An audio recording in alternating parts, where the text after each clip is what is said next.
우리들의 일거리 용 삼손 두 번째 시간, 삼손 기도자로 죽다라는 제목으로 나누기 원합니다. 여러분, 사람이 좀 악하다고 해서 우리 함부로 판단하지 말고 함부로 포기하지 않게 되기 원합니다. 그것이 여러분의 자녀가 됐든 여러분의 부모가 됐든 때로는 신랑이 됐든 아내가 됐든 포기하지 않는 거예요. 왜 그러냐면 그런 충분한 모델들이 있기 때문에 그렇습니다. 특별히 존 뉴턴이라는 목사님이 계신데, 이분은 1700년대 사람이에요. 1725년에 태어나서 1807년에 천국 가신 그런 귀한 분인데, 이분이 정말 얼마나 악한 그런 일을 했는지 몰라요. 뭐 다른 악한 일이 아니라 영국에 태어나가지고 살면서 엄마는 믿음 좋은 사람이었는데 6살에 그냥 천국 가고 말았어요. 그러니 아버지 따라서 살다가 여기저기 전전긍긍하는데 아버지가 선원이었기 때문에 아들을 제대로 케어 잘 돌보지 못했어요. 그래서 청년이 된 뉴턴은 방탕한 생활을 시작했고, 또 아버지 따라서 배에 전전하다가 어디까지 나가냐면 노예 무역에 직접적으로 종사하게 됩니다. 노예.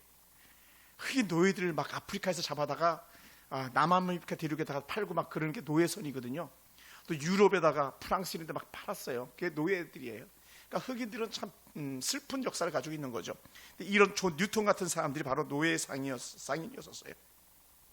그런데 그가 1748년도에 큰 폭풍을 만났습니다. 배가 침몰 직전까지 갔을 때에 뉴턴이 이렇게 기도합니다. 하나님 살려주세요. 한번 따라해볼까요? 하나님 살려주세요. 살려달라 그러면 살려주신 하나님, 반면에 죽여달라 그러니까 죽여주시더라고요. 그러니까 죽여달라 그러지 마시고 살려달라 그러셔야 됩니다. 하나님 살려주세요. 그런 기도드립니다. 그래서 그는 그날을 자신의 영적 생일로 기념하기 시작했어요. 그리고 그 이후로 하나님의 은혜로 자신이 살았음을 고백하면서 나는 이제 주를 위해서 살기로 작정했다, 그런 고백을 합니다. 그리고 그가 노예 판매하던 그 무역을 그만두고 공부를 시작해서 신학생이 됩니다.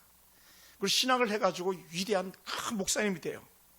이분이 얼마나 위대한 하나님의 사람으로 쓰임받았냐면, 찬송가 중에서 이만큼 더 유명한 찬송가가 없을 만큼 유명한 찬송가가 있는데, 그게 뭐냐면 나 같은 죄인 살리신 주 은혜 놀라워요. 이거를 존 뉴턴이 썼다니까요. 자신의 처절한 죄를 고백하면서 그냥 얼마나 많은 사람들이 이 노래 부르다가 눈물 뿌렸겠습니까? 존 뉴턴이 그 가사를 쓰면서 하나님의 은혜를 고백했던 거예요.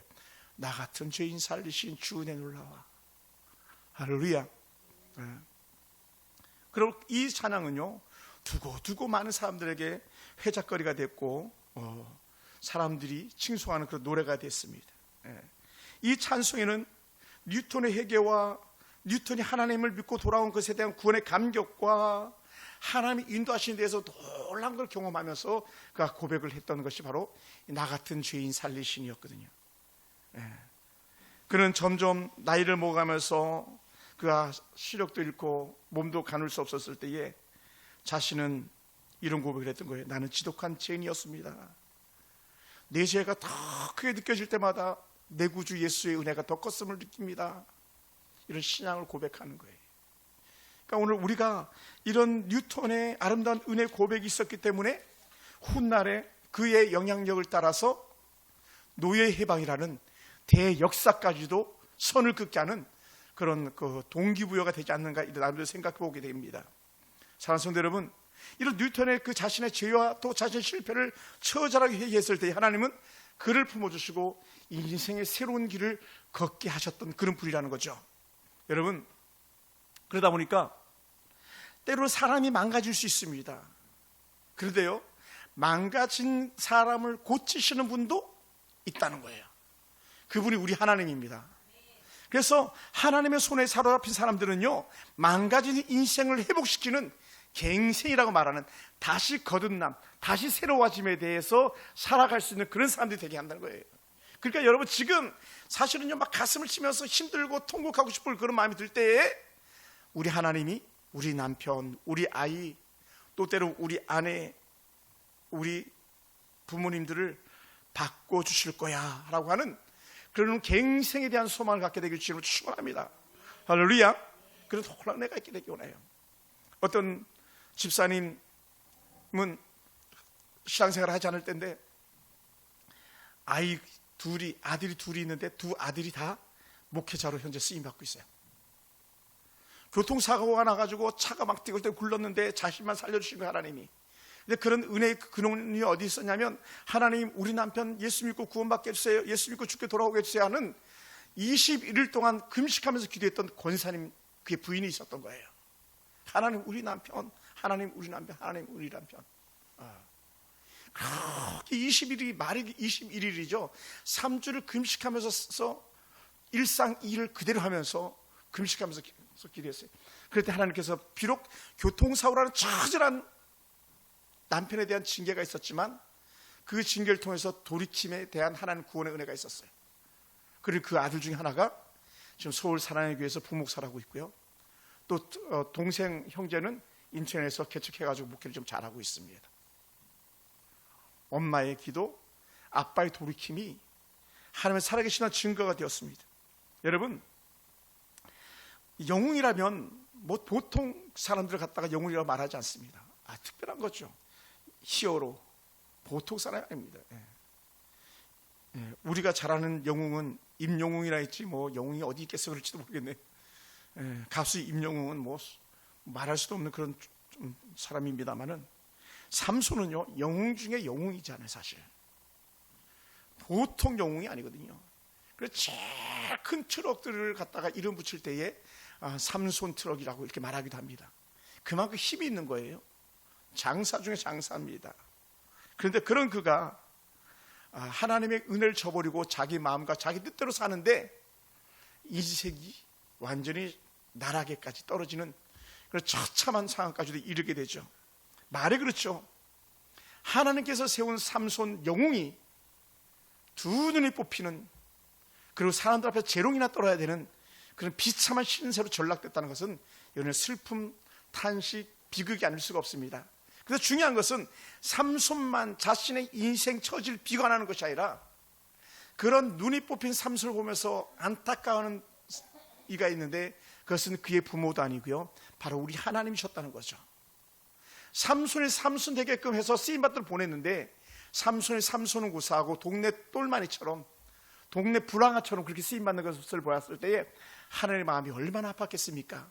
그 당시에 민족이 하나님의 은혜를 떠나버리고 자기 멋대로 살아갈 때에 그래도 너희 민족을 살려라, 민족을 건져내라고 보낸 것이 바로 삼손이었는데, 자신의 길을 저버리고 허망하고 허탄한 삶으로 나아갔던 그런 모습을 삼손이 보여줬습니다. 그러니 우리는 이렇게 말할 겁니다.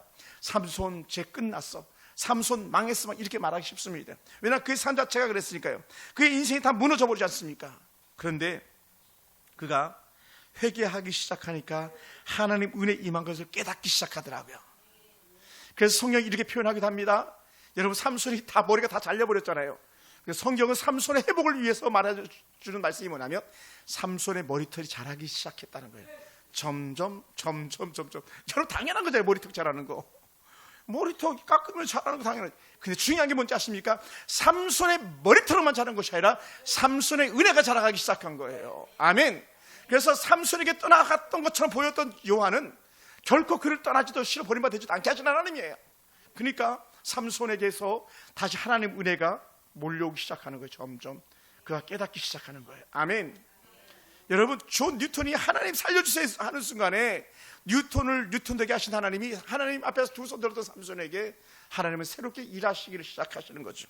그것이 오늘 저 여러분 삶 가운데 여전히 있게 되길 원합니다. 그래서 삼손을 통해서 하나님 놀라운 은혜가 우리한테 다시 한번 새롭게 있게 되기를 원합니다. 할렐루야, 할렐루야. 삼손은 하나님 앞에서 처절한 삶이었었지만 그가 돌이켜 하나님 은혜 가운데 나아가는 거죠. 그러니 삼손이 너무 힘들었을 때에, 수치스러웠을 때에 삼손의 마음이 얼마나 힘들었겠습니까? 그래서 성경에서 이렇게 말합니다. 삼손이 데릴라의 그 속임을 받을 때에 삼손이 막 미쳐 죽을 지경이었다고 고백합니다. 그래서 성경에서 뭐라고 표현했냐면, 날마다 그 비밀 알려달라는 말을 들렸을 때 삼손이 이렇게 고백합니다. 날마다 그 말로 그를 재촉하여 조름에 삼손의 마음이 번민하여 죽을 지경이라. 죄의 유혹을 받고 죄 가운데에서 그걸 뿌리치는데 삼손이 죽을 지경이었었어요. 그리고는 지금은 이제 돌이킴의 은혜 가운데 있었던 삼손은 하나님의 은혜를 구하는데 이제는 마음을 다하는 삼손이었어요. 할렐루야. 여러분, 오늘 우리 심령 가운데 같은 은혜가 있기 원합니다. 그래서 완전히 무너져버렸던 삼손이 기도하기 시작하는데 그 기도가 사사기 16장 28절이에요. 우리 한번 볼까요? 제가 그냥 읽어드리겠습니다. 완전히 조롱거리가 된 삼손, 제주꾼 삼손이 하는 기도예요. 사사기 16장 28절 이렇게 고백합니다. 삼손이 여호와께 부르짖어 이르되, 와우, 삼손이 여호와께 부르짖어 이르되. 한번 따라 해볼까요? 죄송합니다. 때로는 망하는 것도 복이다. 왜냐하면 망하면요 주께 부르짖게 돼 있거든요. 아멘. 때로는요 감옥 가는 것도 복이에요. 감옥 가니까는 철로 역정 책이 써지잖아요. 감옥 가니까는 어메이징 그레이스만이 아니라 더 놀라운 은혜들이 막 나타나기 시작하잖아요. 오늘 우리 가운데 그것이 있어요. 그래서 삼손이 읽고 고백합니다. 삼손이 여호와께 부르짖어 이르되, 주 여호와여 구하옵나니, 내가 기도합니다. 나를 생각하옵소서. 자기를 생각해 달래. 삼손이, 하나님 나 좀 생각해 주세요. 근데 중요한 게 뭐냐면요, 신명기 보면 여호와를 찾는 자에게 하나님께서 나타나 주시겠다 그랬거든요. 하나님을 생각하면 하나님이 나타나 주십니다. 또 이렇게 말합니다.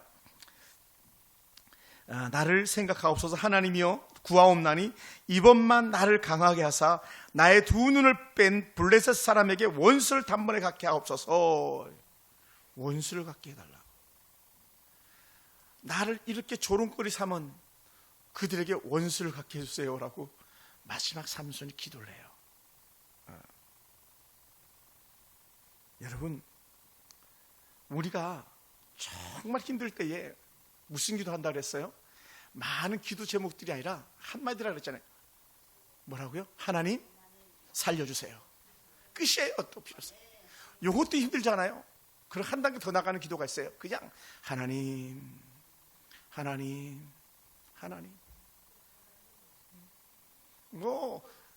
여러분이 조금 미사오구를 써서 기도하는 것도 마땅합니다만은 그냥 우리는 하나님, 정말 힘들면 이거 끝이에요. 아멘. 그러니까 우리 할머니도 기도 못한다고 말할 거 없어요. 우리 명순 열사님 그만 조시고 안 들려가지고 청각 장애예요. 최근에 그냥 우리 성도님도, 리수나 성도님도 기도 못한다고, 아이 목사님 나 기도도 못해. 따라서 하나님 해봐요. 하나님, 하나님. 남길순 하나님, 안태순 하나님, 손 들고 하나님. 하나님. 상광광, 그 중국어를 하나님 뭐라고 부르나? 상제, 쌍지에, 쌍지, 상제 막 이렇게 한문으로 하나님 막.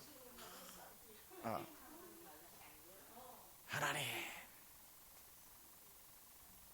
여기 뭐 조금 더 그냥 한 단어 따라온다면 그 하나님 아시죠?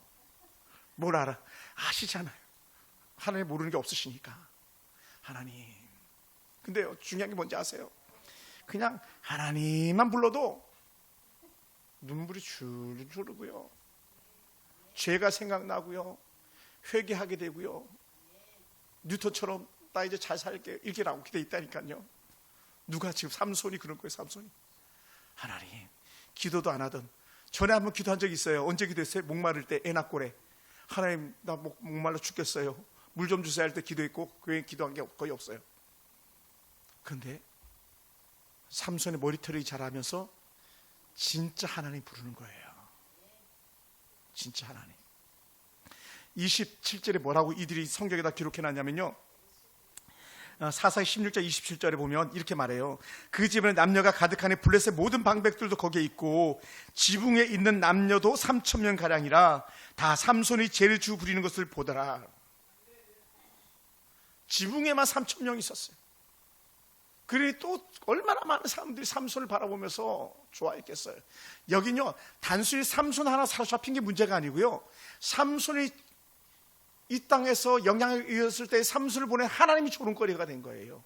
삼손 조롱거리가 결국은 누구? 우리 하나님을 조롱거리를 삼았다. 그러니까 봐봐라, 너의 신이 할 수 있는 게 뭐냐? 이 삼손 어리석은 것을 막 아마 온갖 조롱을 다 했을 거예요. 예수님 십자가 달렸을 때 사람들 조롱했잖아요. 야, 너가 하나님의 아들이었던 십자가에서 한번 내려와 봐라. 야, 너가 남을 살리면서 왜 너 자신을 살리지 못하느냐? 막 삼손이 힘써봐 그랬을 거예요. 왜냐하면 눈은 뽑혔죠. 사로잡혀가지고 연자매들 돌리고 있죠. 뭐 그러니 얼마나 비극적이었겠어요.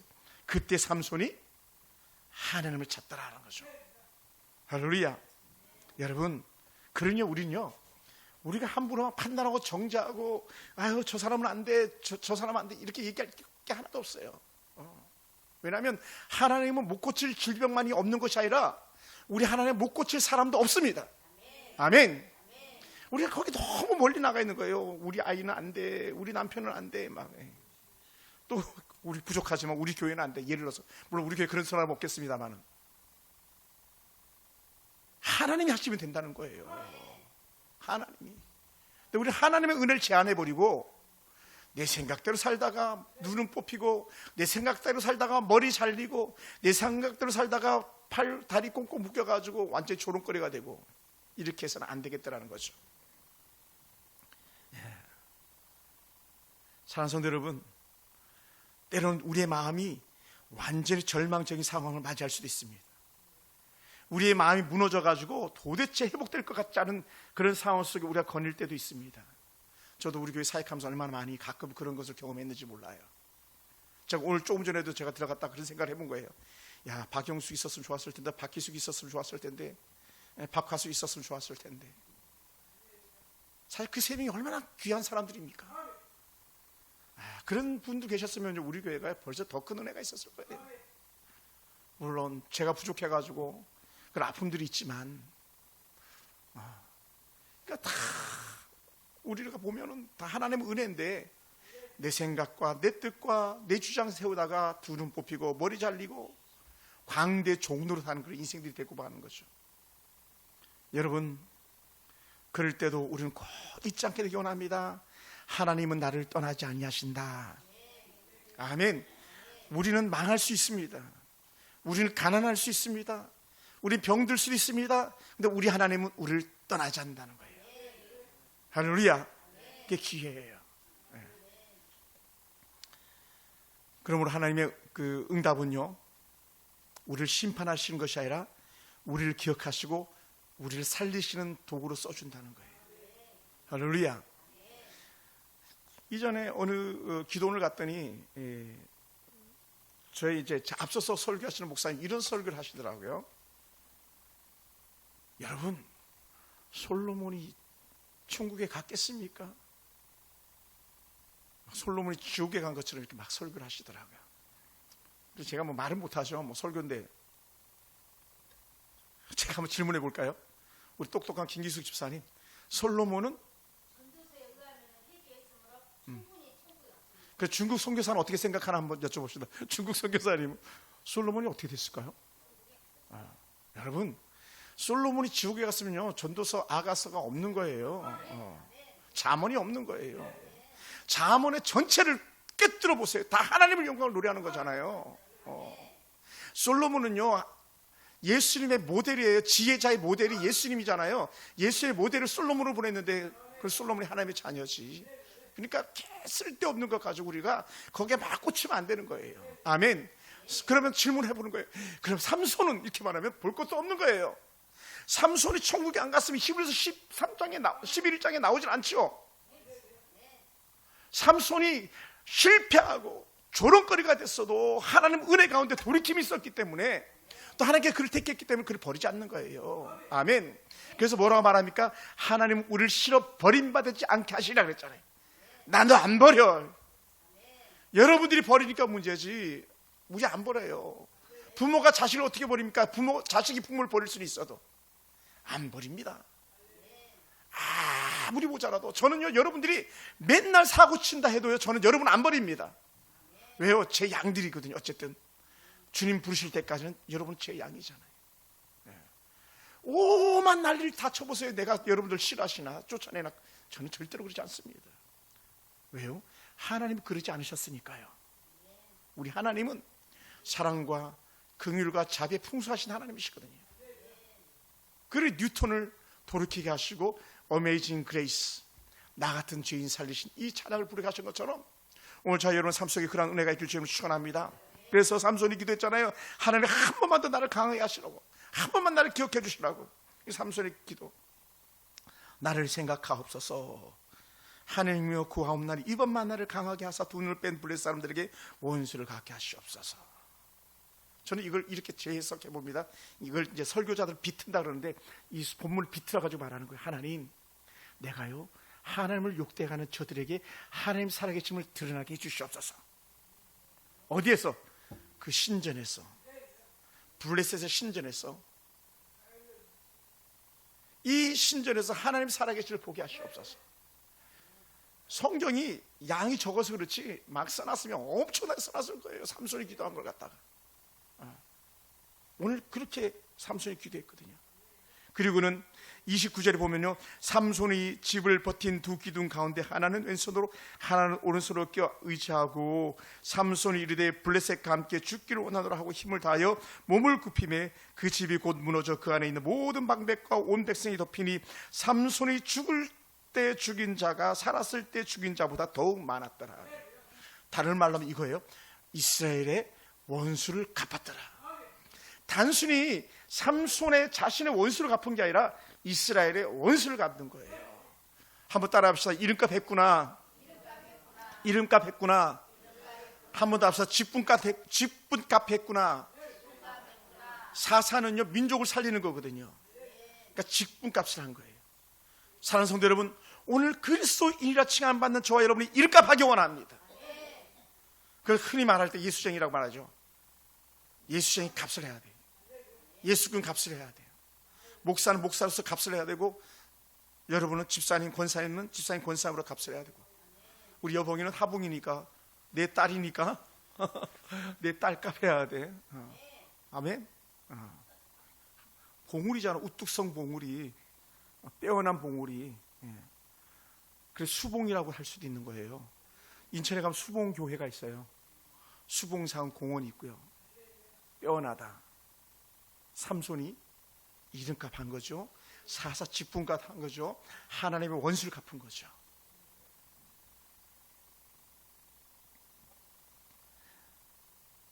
할렐루야. 하나님은 언제든지 은혜를 베푸시는 하나님이세요. 하나님은 언제든지 아이가 돌아오기만 하면 받아주시는 그런 하나님이세요.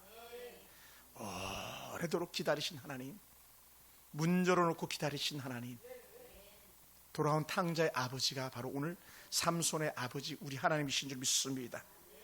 사랑하는 성도 여러분, 삼손은 눈이 멀고 쇠사슬을 묶인 채로 블레셋 신전 가운데 섰지만 하나님은 그를 기억해 주시고 그가 승리하도록 그를 이끌어 주셨습니다. 그럼 우리는 늘 이런 고백을 합니다. 우리도 쓰러질 수 있습니다만은 아주 쓰러지지 않습니다. 7전8기가 성경에 나오는데 의인은 7번 넘어져도 8번째 일어난다고 하셨던 그 은혜가 바로 오늘 삼손에게 임하는 그런 은혜인 줄 믿습니다. 그런 사랑하는 성도 여러분, 우리가 곳곳에 머무는 곳에서 다시 일어남의 은혜가 있기 원합니다. 삼손은 무너졌지만 그는 기도했고, 삼손은 회개했지만 그는 승리했습니다. 삼손이 기도할 때 하나님께서 그를 기억하시고 그를 승리의 제물로 삼으셨습니다. 우리 교회가 다시 하나님 앞에 쓰임받는 그런 교회가 되기 원합니다. 사람들이 볼 때는 눈이 뽑힌 것 같고 머리가 잘린 것 같이 여겨질지 모르겠지만, 그러나 우리 하나님은 여전히 저와 여러분을 인도하시는 우리의 삼손, 믿음의 사람 삼손의 하나님이 오늘 저희들의 하나님이신 줄 믿습니다. 할렐루야. 기도하겠습니다.